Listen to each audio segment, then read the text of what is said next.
Well, hello, Nativity Bible Heads. It is Dr. Wayne, and it is time for Bible Study Wednesday. We're in the book of Hosea tonight. We're going to finish Hosea. We're going to start in chapter 4. We're going to get all the way through to chapter 14. I'm not doing everything, but I do want to touch on some highlights and spots, and that way we'll finish that off so that we can be in Isaiah for December, because December is, those are the Sundays of Advent, or the Wednesdays of Advent.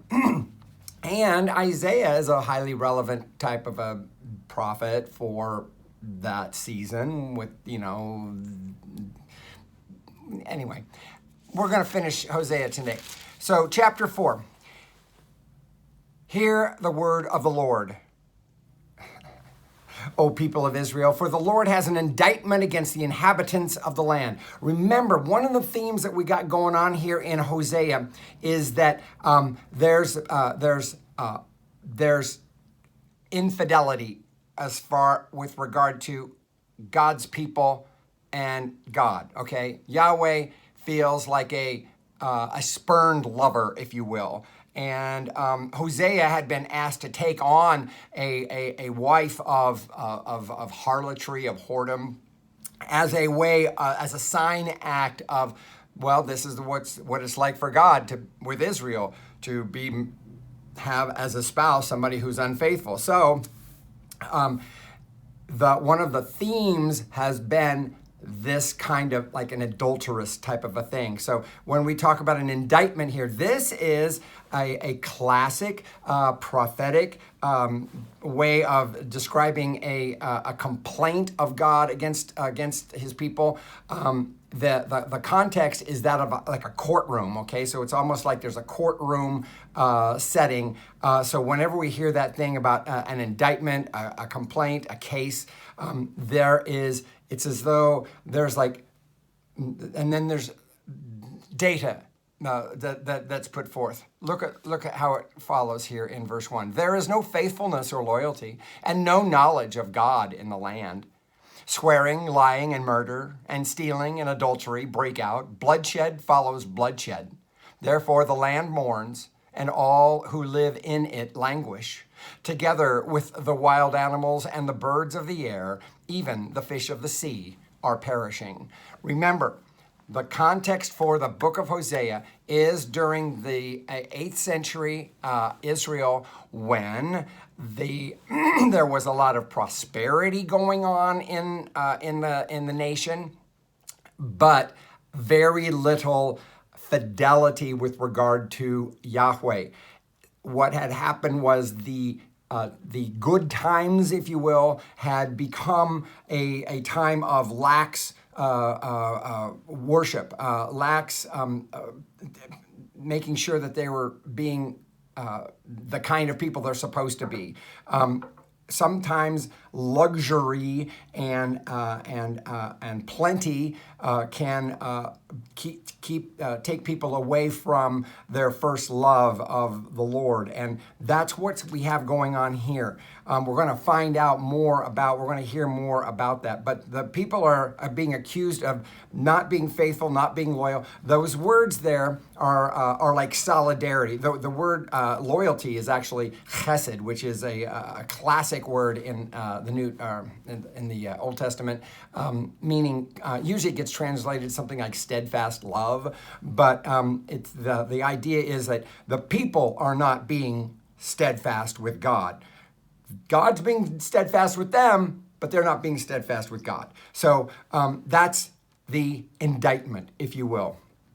So, and Hosea is quick to say that everything is suffering. Even the land is suffering, which is a little bit of it's like, does that not fit today's day and age as well? I mean, after all, is it not our sin, our not being the proper caretakers of the earth that have led to, environmental decline and the like? So this was not something that got invented today. It's something that's always been going on. The land feels the sin of the people.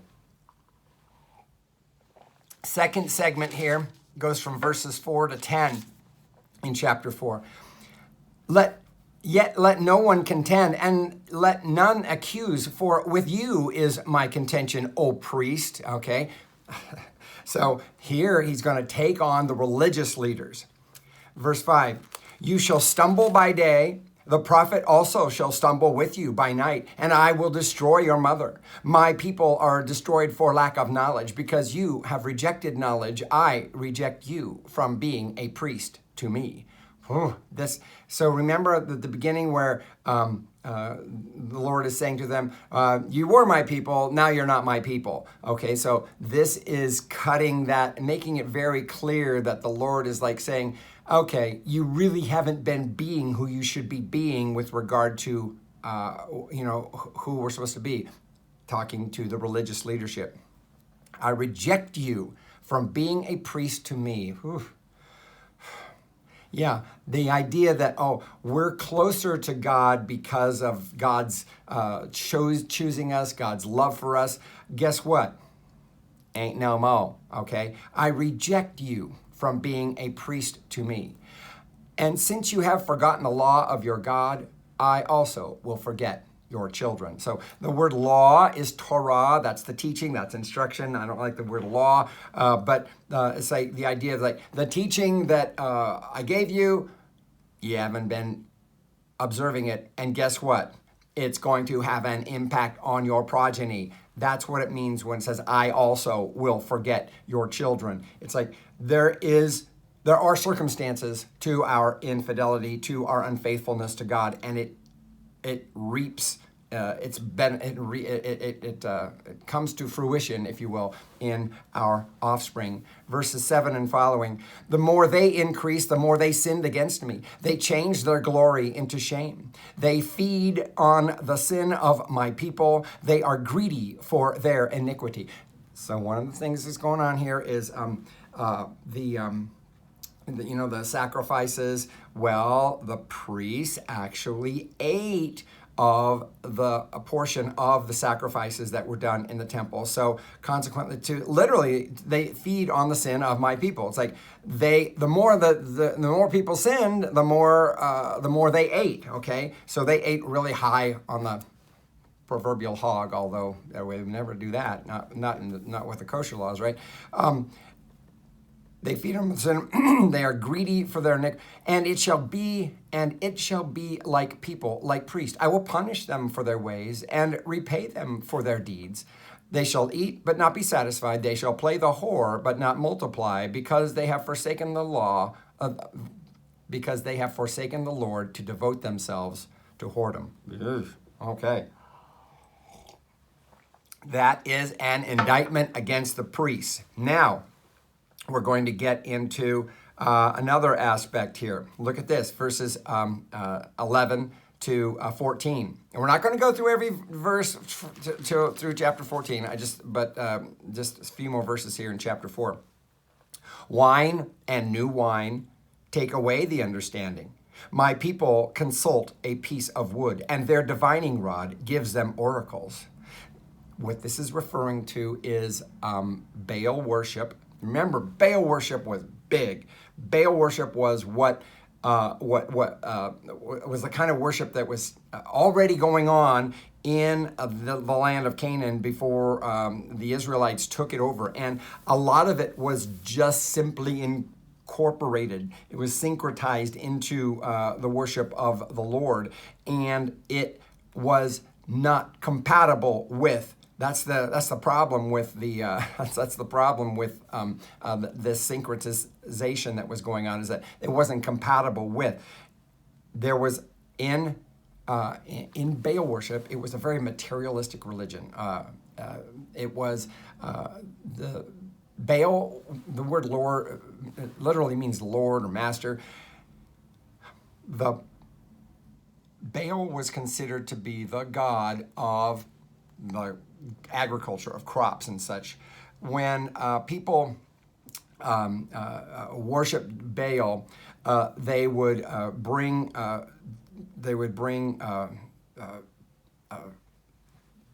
pieces of stuff that they feel like Baal had given them, like agricultural type stuff. Okay, and there was this cycle of death and life with Baal, and Baal had a consort, and so since you got a god who's has a consort, therefore that means sex. Okay, so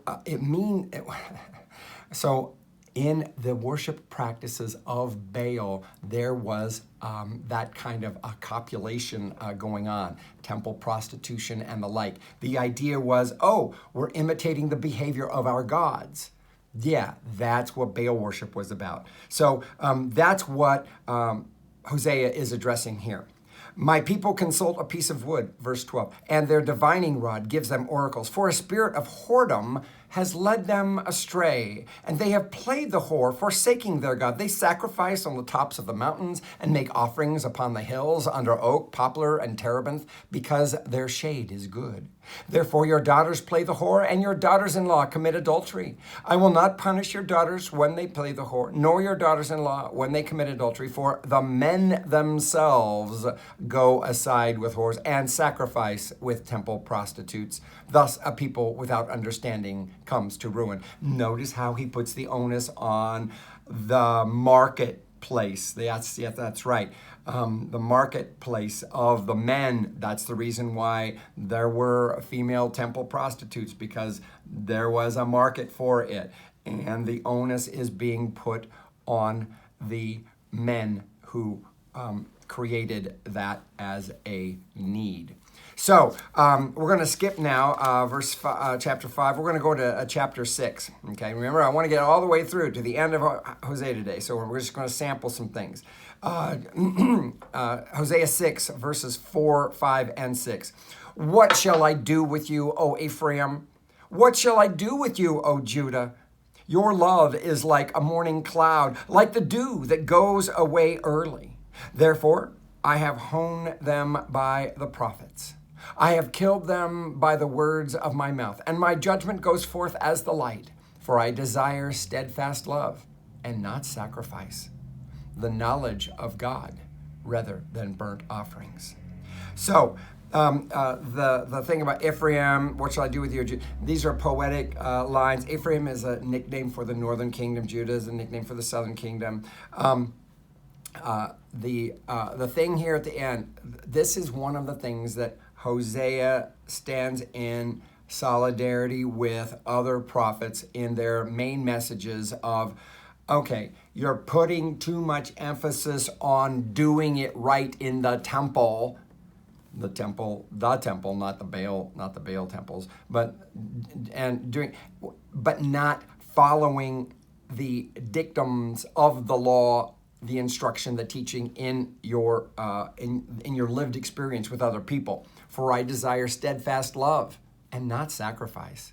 Steadfast love. There's that word chesed, right? That's one of the things that people were accused of not having when it says that you lack knowledge and loyalty. Well, that's what this is. For I desire chesed and not sacrifice, the knowledge of God rather than burnt offerings. So it's like you've been putting too much emphasis on religious ritual and not the practice of what it means to be of God out in the world. Okay, we're going to skip over 7, 8. We're going to go to chapter 9 now of Hosea. Here we go. Do not rejoice, O Israel. Do not exult as other nations do, for you have played the whore, departing from your God. So remember, in the first couple of chapters, 3 chapters of the book of Hosea, we had a lot of imagery taken from the world of prostitution and that kind of thing. With remember the metaphor of Hosea's marriage symbolizes God's relationship with the people. And so we have a lot of this thing about the whore and prostitute. But that theme carries through Hosea. For you have loved a prostitute's pay on all threshing floors. Threshing floor and wine vat shall not feed them, and the new wine shall fail them.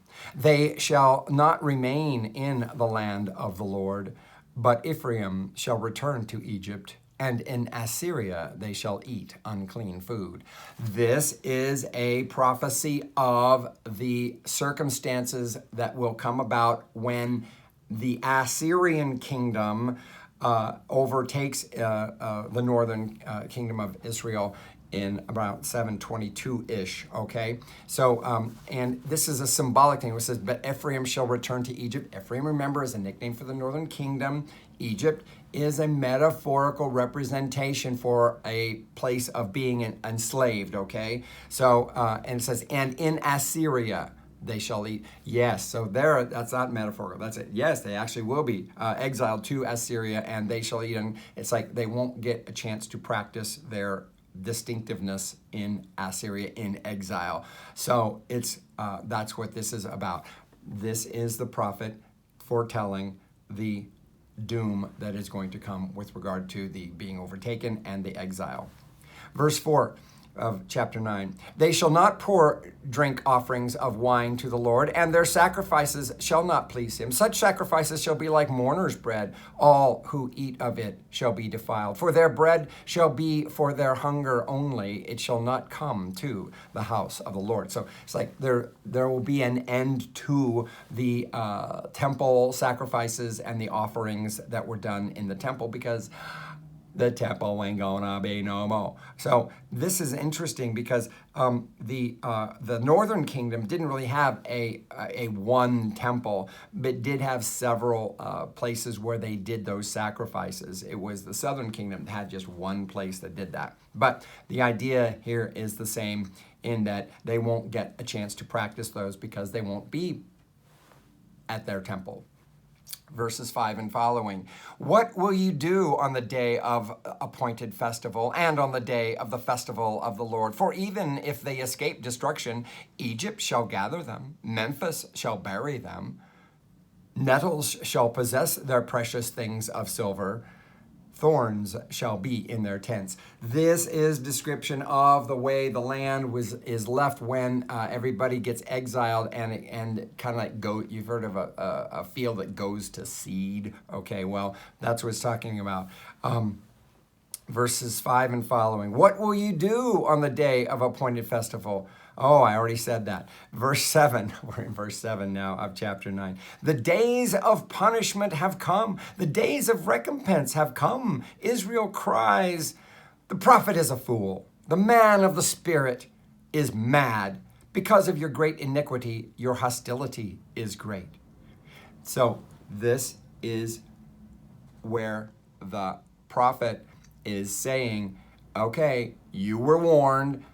The prophets have done that. That's one of the things that I'm doing right now. And he's quoting them saying, oh, yes. So when there are great circumstances, when there's prosperity in the land and such, and then you have detractors who are saying, oh, well, it's not going to last. The trouble is afoot. Trouble is going to come.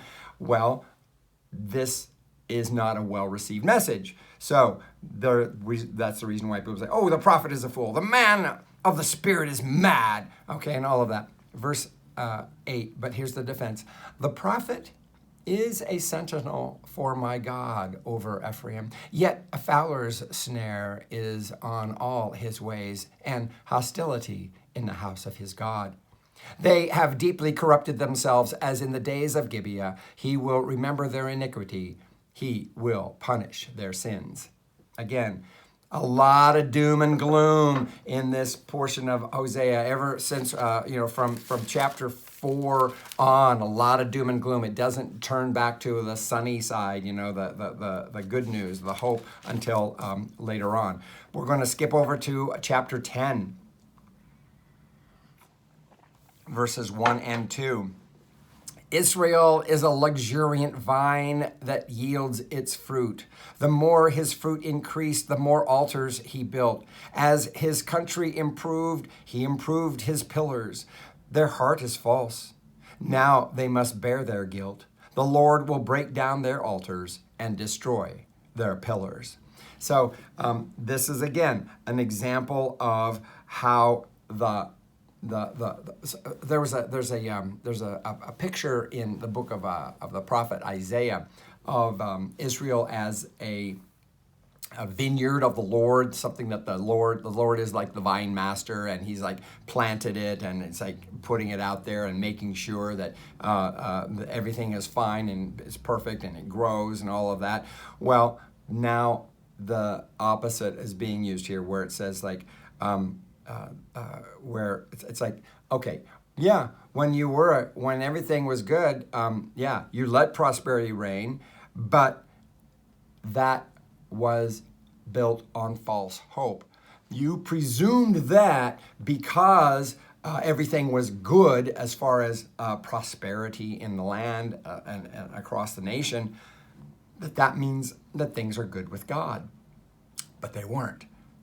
That's our prophet's message. And that's something that I think we can apply to today. When you think about, in today's day and age, it's like prosperity doesn't mean God loves you, okay? It just doesn't. And national prosperity doesn't mean that God loves the nation either. That's not what this is about. This is about realizing that there are circumstances to our infidelity. There are circumstances when we create prosperity on the backs of the poor, and when religious ritual is being valued higher than practicing the law, the Torah, the teaching in our everyday lives, in our interpersonal relationships. Okay, let's go to chapter 11. Okay, we're moving. Chapter 11, verse 1. When Israel was a child, I loved him, and out of Egypt I called my son. The more I called them, the more they went from me. They kept sacrificing to the Baals and offering incense to idols. Okay, remember, that was the native religion, and it got incorporated. Not all native religions are don't work. It's just that in this case, it went diametrically opposed to the teachings of the Mosaic law. Verse 3 of chapter 11. Yet it was I who taught Ephraim to walk. I took them up in my arms, but they did not know that I healed them. So this is, again, when the people, what they did is, in their prosperity, they were giving Baal credit for their prosperity and not the Lord, okay? Verse 4, I led them with cords of human kindness, with bands of love.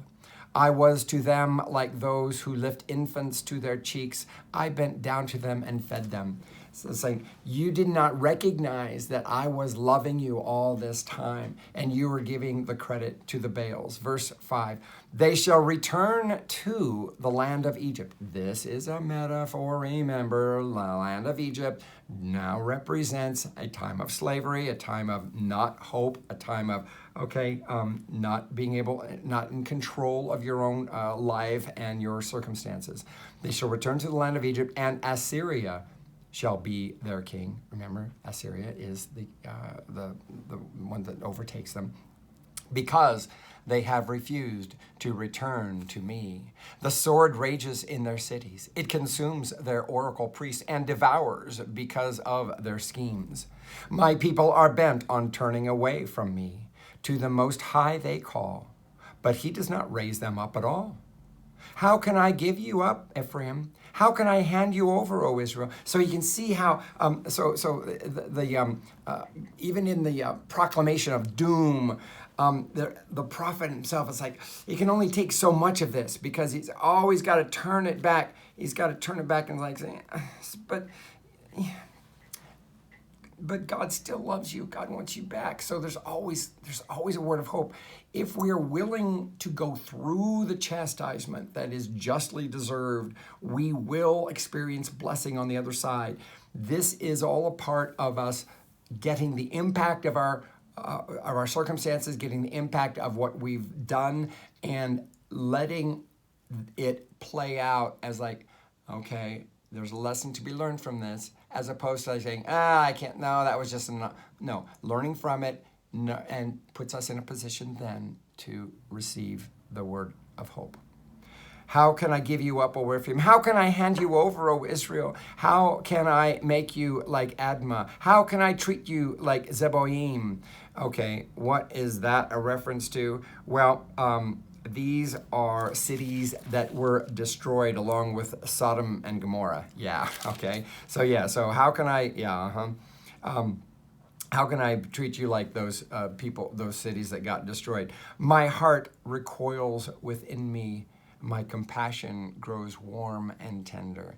So God is still loving us even when our circumstances have gone south because of the fact that we haven't been doing what we're supposed to. God still loves us. This is what we're seeing here.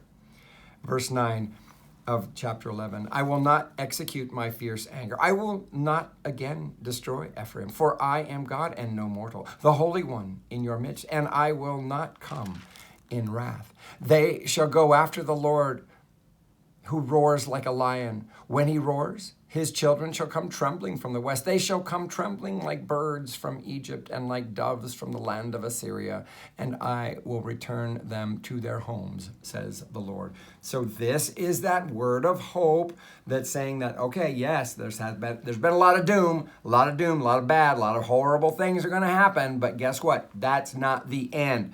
God still loves us. God will give us a restitution. We just have to be willing to go through what it is that that's there to go through. Remember, transformation begins with a solid relationship to reality. We can't just deny that this happened or that didn't happen. We've got to accept, oh, that did happen. Got to work through it. I did that. I didn't do this. I didn't do that, but I did this. We are responsible for our circumstances. And if we're willing to play the game of transformation, it means that we are willing to see how we are at cause for it, and when we do that, we can actually then experience the blessing that's on the other side. Okay? All right. Chapter 12, verses 2 through 6. Here we go. The Lord has an indictment against Judah. Oh, remember this? When we started out back in chapter 4, there was an indictment against Israel. Israel was the name for the northern kingdom. Now we're talking about the southern kingdom. So here, the same type of thing, indictment. Remember, the prophecies of Hosea in his ministry, during the time of his ministry, they were applied towards the northern kingdom, and they eventually got overtaken by the Assyrians, right? Later on, when about 150 years later, I think approximately, when Judah would suffer the same fate as the northern kingdom, I believe the disciples of the prophet Hosea reinterpreted the oracles and the prophecies that went against the northern kingdom 150 years earlier, and then it's like, oh, you know what? That applies to the southern kingdom now. So that's what we're going to see here. We get that applied later. So Hosea, the whole thing doesn't like one. If you think of like one guy just writing the whole thing, that's not what's going on. Okay, it definitely got reworked as they saw how it applied to the later days. Verse 2 of chapter 12. The Lord has an indictment against Judah and will punish Jacob according to his ways. Remember, the word Jacob is a metaphor here for Israel, and here in the sense of, all of Israel, even though it mentions just Judah, and repay him according to his deeds. In the womb he tried to supplant his brother, and in his manhood he strove with God. Okay, so this is actually a a literal reference to things that happened to the man Jacob. Remember Jacob and Esau, and all of that. Jacob, the name Jacob literally means supplanter. And in his manhood, he strove with God, wrestles with God. Remember the incident that the man Jacob had, where he was like in a daze or a sleep, and he has this struggle with another being, and he ends up getting his hip put out of joint. Well, that's when he was given the name Israel, because it means strives with God or wrestles with God, and that's what we're talking about. And in his manhood, he strove with God. Okay, so it's a reference to the incident that actually happened to the man Jacob. Verse 4, he strove with the angel and prevailed. He wept and sought his favor. He met him at Bethel, and there he spoke with him. So remember, there were these things that that Jacob did. He also had that thing where he had the interaction with the angel. This is why it's very helpful to read the narratives of Genesis. That's where all these stories are from. The Lord, the God of hosts, the Lord is his name. Okay. The writer here is equating these interactions that Jacob had, these mysterious interactions, saying those mysterious interactions, that was all the Lord. That was all God. Okay, that was all our Lord. The Lord is his name. So it's like, yeah, he was striving with God. Verse 6, but as for you, return to your God. Hold fast to what? Love and justice, and wait continually for your God. So the message here is that despite the feeling of being abandoned because of bad things that are happening, if you return to your God, actively seek out God, hold fast to love and justice. Oh yeah, actively embrace the way of being that we're supposed to practice with other people, all people, and wait continually for your God. When we put ourselves in that position, we will experience God again. We won't experience God again unless we put ourselves in position to do that, okay? And that's what our writer is saying. All right, we're going to skip to chapter 13 now. Verses 1 and following. When Ephraim spoke, there was trembling. He was exalted in Israel, but he incurred guilt through Baal and died. Okay, this is kind of like a summary of what had happened to the northern kingdom. And now they keep on sinning and make a cast image for themselves, idols of silver made according to their understanding. All of them, the work of artisans. Sacrifice to these, they say. People are kissing calves. Therefore they shall be like the morning mist, or like the dew that goes away early. Okay, so again, this is that reference to the Baal worship that was going on, and people they would cast images of this Baal, and that's one of the reasons why there was a prohibition against making any thing like that with regard to Yahweh, was because that's what that Baal worship does. We don't do that. That's the reason why you don't find those things in Yahweh worship.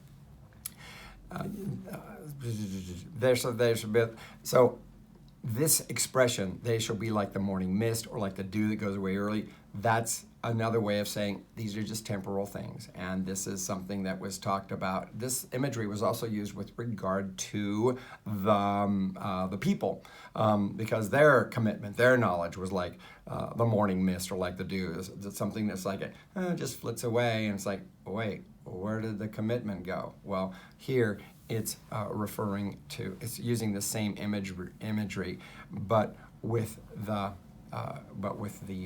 respect to Baal worship. Verse 4, yet I have been the Lord your God ever since the land of Egypt. You know no God but me, and besides me there is no Savior. Woo. It was I who fed you in the wilderness in the land of drought. When I fed them, they were satisfied. They were satisfied and their heart was proud. Therefore, they forgot me. So I will become like a lion to them. Like a leopard, I will lurk beside the way. I will fall upon them like a bear robbed of her cubs, and I will tear open the covering of their heart. There I will devour them like a lion, as a wild animal would mangle them. Poetic imagery with regard to the destruction that would come. The exile frequently was pictures of the wilderness were applied to poetically applied to the exile, and that's what we're getting here. Verse 9, I will destroy you, O Israel. Who can help you? Where now is your king that he may save you? Where in all your cities are your rulers, of whom you said, give me a king and rulers? Remember that? That happened in 1 Samuel. I gave you a king in my anger, and I took him away in my wrath. So even as the giving of Saul and David and that kingship and all that, it was like saying, I didn't want to do it, but I did it to appease you, and I took him away in my wrath, which is to say, okay, that thing that you wanted so bad, it went away, and that's manifestation of the fact that you were not up to the task, okay? Verse 12 and following, Ephraim's iniquity, remember Ephraim is a metaphorical equivalent for the northern kingdom. Ephraim's iniquity is bound up. His sin is kept in store. The pangs of childbirth come for him, and he is an unwise son. For at the proper time, he does not present himself at the mouth of the womb. Verse 14, shall I ransom them from the power of Sheol? Sheol, remember, is the realm of the dead that was underneath the earth. Not hell, but just the realm of the dead. That's where dead people went, Sheol. Shall I ransom them from the power of Sheol? Shall I redeem them from death? O death, where are your plagues? O Sheol, where is your destruction? Compassion is hidden from my eyes. This is actually that thing that gets quoted in the Gospels where it says, oh, death, where is your sting? That kind of a thing with regard to the resurrection. So this is where that comes from. There's other images that we get quotes from, a lot of quotes in the New Testament from Hosea. Verse 15, although he may flourish among rushes, the east wind shall come, a blast from the Lord, rising from the wilderness, and his fountain shall dry up, his spring shall be parched. It shall strip his treasury of every precious thing. Samaria shall bear her guilt, because she has rebelled against her God. Samaria is a nickname for that northern kingdom again. But they shall fall by the sword. Their little ones shall be dashed in pieces. Yeah. War is not pretty. Back then, when an invading army came in to take things, they spared no. They would rip open pregnant mothers. Yes. The little ones shall be dashed in pieces. And they're pregnant. There it is. In the last stanza of verse 16 of chapter 13. And their pregnant women ripped open. This was a standard. It was horrific back then, the brutalities of war. All right, we're going to finish this up.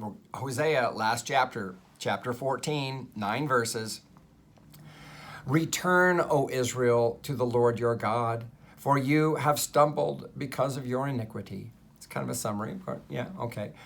Take words with you and return to the Lord. Say to him, take away all guilt, accept that which is good, and we will offer the fruit of our lips. Assyria shall not save us.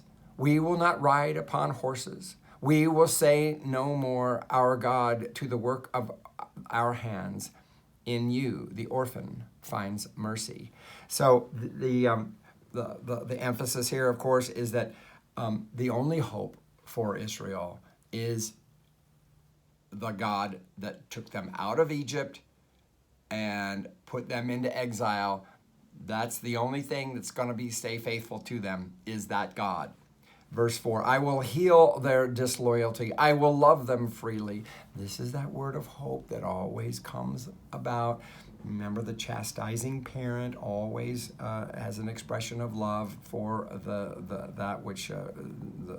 one who received the rod, if you will.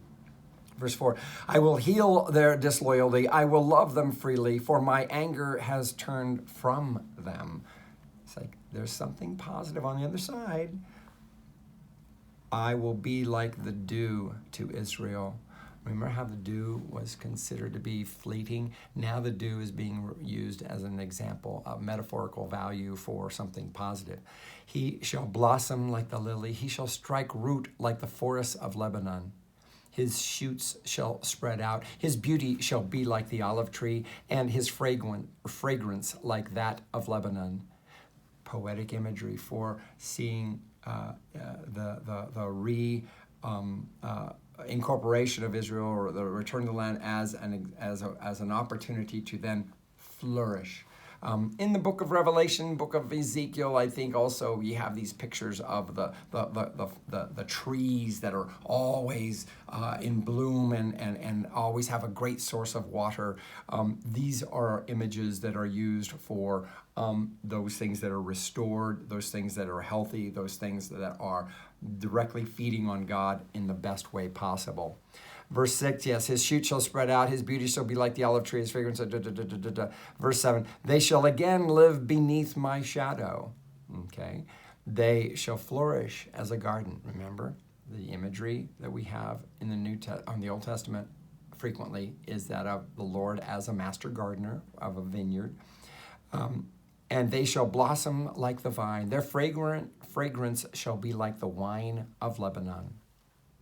O Ephraim, what have I to do with idols? Yeah, see, there's just no compatibility between Baal worship and Yahweh worship. Idols are a placating kind of religion, okay? Because we've got this human desire, like we want to see something in our hands, we want to see something, we want to touch and feel and see, and the Lord is not that. So when religions are embraced that do have use wooden and metal, silver, cast iron, cast idols, like stuff like that, it's like totally in contra. It's like it's not worshiping the Lord. O Ephraim, what have I to do with idols? It is I who answer and look after you. I am like an evergreen cypress. So it's like, just a last saying one more time, any prosperity that's going on, it's not coming from Baal. All prosperity comes from me.